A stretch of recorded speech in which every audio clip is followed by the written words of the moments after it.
Hello बच्चों, कैसे हो? आपका स्वागत है त्रिपाण स्टडी सेंटर में। आज जो आपके समक्ष टॉपिक प्रस्तुत हुआ है कई मानने में काफ़ी महत्वपूर्ण है हर एक एग्जाम व्यू से।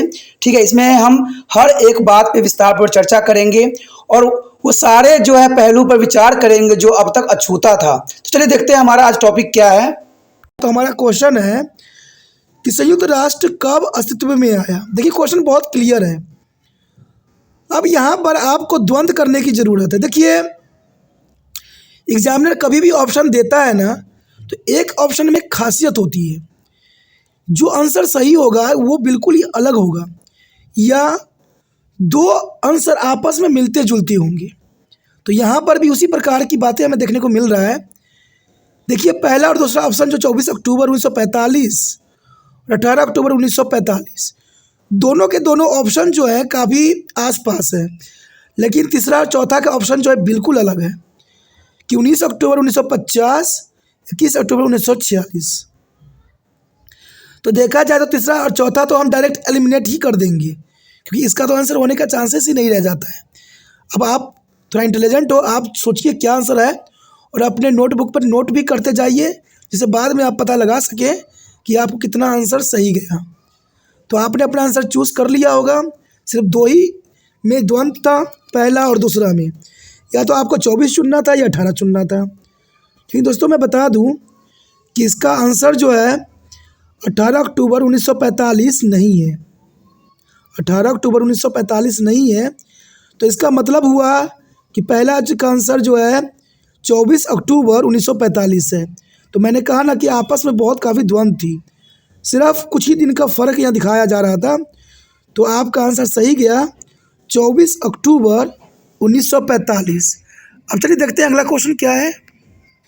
यहाँ पर आपके समक्ष क्वेश्चन आ गया होगा। क्वेश्चन क्लियर है कि अंतर्राष्ट्रीय संगठनों का क्या लाभ है। देखिए अंतर्राष्ट्रीय संगठन बनाई जाती है, इसका क्या लाभ है। अगर मैं बताऊं तो अंतर्राष्ट्रीय संगठन का कोई लाभ ही नहीं है। प्रथम विश्व युद्ध में युद्ध को रोकने के लिए अंतर्राष्ट्रीय संगठन बनाई गई, लेकिन कुछ दिनों के बाद दूसरा विश्व युद्ध हुआ, तो इसको बनाने का फ़ायदा क्या हुआ। और देखा जाए तो दूसरे विश्व युद्ध में इंटरनेशनल ऑर्गेनाइजेशन गठन की गई, लेकिन आज देखिए तीसरे विश्व युद्ध की तरफ हम बढ़ रहे हैं, तो यहाँ पर तो कोई फ़ायदा है नहीं। लेकिन देखा जाए तो क्वेश्चन के अंतर्गत क्या फ़ायदा है, अंतर्राष्ट्रीय संगठनों का क्या लाभ हो सकती है। ऑप्शन है वो राष्ट्रों को एक दूसरे के प्रतिस्पर्धा करने में मदद करते हैं, वो राष्ट्रों को चुनौतीपूर्ण मुद्दे पर एक साथ काम करने की अनुमति देते हैं, वो राष्ट्र को एक दूसरे पर हावी होने का रास्ता प्रदान करते हैं, और राष्ट्र को वैश्विक मुद्दा की अनदेखी करने की अनुमति देगी। अब देखिए यहाँ दो ऑप्शन जो है बिल्कुल ही गलत बताई गई है। अरे भाई, इसका ये लाभ कैसे हो सकता है कि वो राष्ट्रों को वैश्विक मुद्दे की अनदेखी करने की अनुमति देता हो। अब देखिए वैश्विक मुद्दे को अनदेखी कहेंगे तो बात कैसे बात बनेगा, ये तो बिल्कुल ही गलत है। दूसरा ऑप्शन देखिए कि वो राष्ट्रों को एक दूसरे के पर हावी होने का रास्ता प्रदान करते हैं, क्या डोमिनेट होने के लिए करते हैं, ये तो बिल्कुल ही गलत है। यानी देखा जाए तो सी और डी जो है बिल्कुल गलत है। आपका यहाँ द्वंद्व रह जाता है ए और बी में। अब ए और बी में से आपको चूज़ करना है। यहाँ पर आपके लिए मैंने आसान कर दिया, 50-50 चांसेस कर दिया, या तो ए आंसर सही है या बी सही है। अब अपना चूज़ कीजिए कौन सा आंसर सही है, और अपने नोटबुक पे भी नोट कीजिए साथ में। तो आपने चुन लिया होगा। अब देखिए अंतर्राष्ट्रीय संगठन का क्या लाभ है।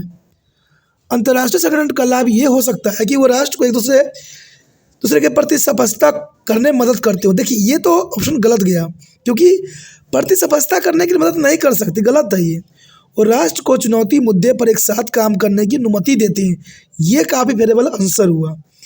यानी देखा जाए तो इसका आंसर अंतर्राष्ट्रीय संगठन का क्या लाभ है, इसका बी आंसर सही है कि वो राष्ट्रों को चुनौतीपूर्ण मुद्दे पर एक साथ काम करने की अनुमति देते हैं, यानी बी करेक्ट आंसर है। यहाँ पर हमारा अगला क्वेश्चन जो आया है काफ़ी महत्वपूर्ण है। और क्वेश्चन है कि राष्ट्र संघ का उद्देश्य क्या था। राष्ट्र संघ का उद्देश्य क्या था।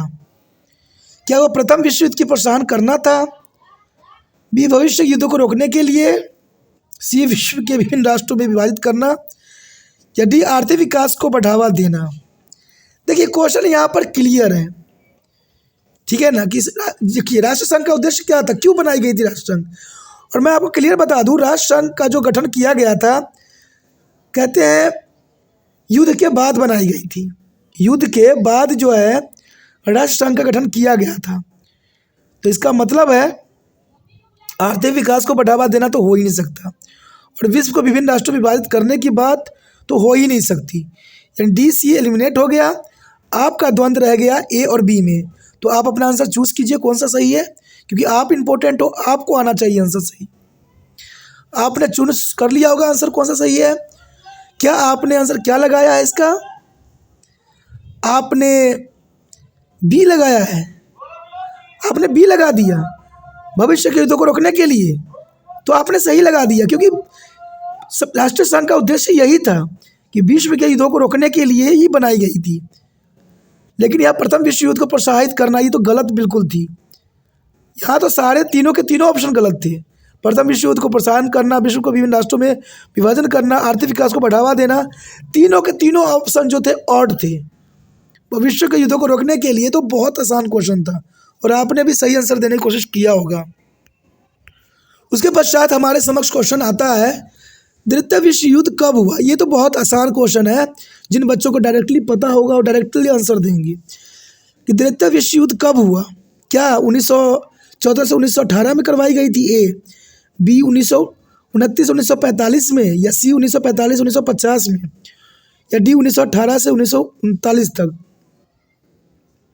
देखिए दो ऑप्शन तो यहाँ बिल्कुल मुझे और दिख रहे हैं। 1945 से 50 में तो कोई युद्ध हुई नहीं, और इस समय युद्ध भी हुई तो शीत युद्ध हुई, लेकिन उस शीत युद्ध का भी काल था 1945 से लेकर 1990 तक। यहाँ तो 50 की बात की जा रही है, तो ये तो बिल्कुल ही ऑड है। बात किया जाए डी का, तो 1918 में जो है सेकेंड वर्ल्ड वॉर ख़त्म हुई थी, तो उसके बाद कौन सा युद्ध चल गया था, ये तो गलत है, बिल्कुल ही ऑप्शन गलत है।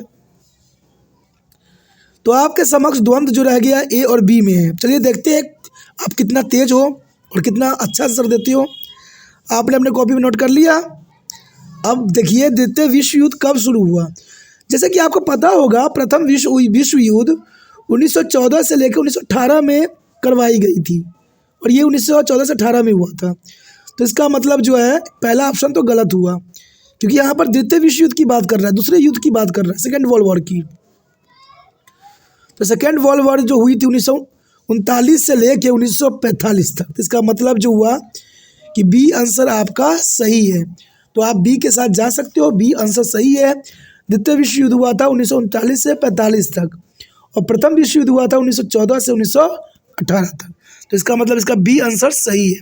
चलिए देखते हैं अगला क्वेश्चन क्या है।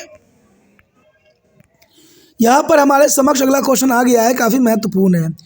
क्वेश्चन है संयुक्त राष्ट्र का उद्देश्य क्या था। संयुक्त राष्ट्र का उद्देश्य क्या था। ए, अंतर्राष्ट्रीय संघर्षों को बढ़ावा देना, राष्ट्र के बीच सहयोग की सुविधाजनक बनाना, युद्ध में शत्रुत्व की सीमा को सीमित करना, या राज्यों के संघर्ष में शामिल होने के लिए प्रोत्साहित करना। देखिए राज्य को संघर्ष में शामिल करने के लिए प्रोत्साहित करना, ये तो गलत है यार, बिल्कुल ही गलत है, ये कहाँ से हो सकता है। और देखिए दूसरा ऑप्शन भी मुझे बिल्कुल ही गलत दिख रहा है कि अंतर्राष्ट्रीय संघर्ष को बढ़ावा देना। यार कौन युद्ध करना चाहता है। अंतर्राष्ट्रीय संघर्ष होगी तो क्या होगा इस विश्व का। ये तो बिल्कुल ही गलत ऑप्शन है। ए और डी तो बिल्कुल ही गलत है, ये कहीं तक जो है आंसर नहीं हो सकता।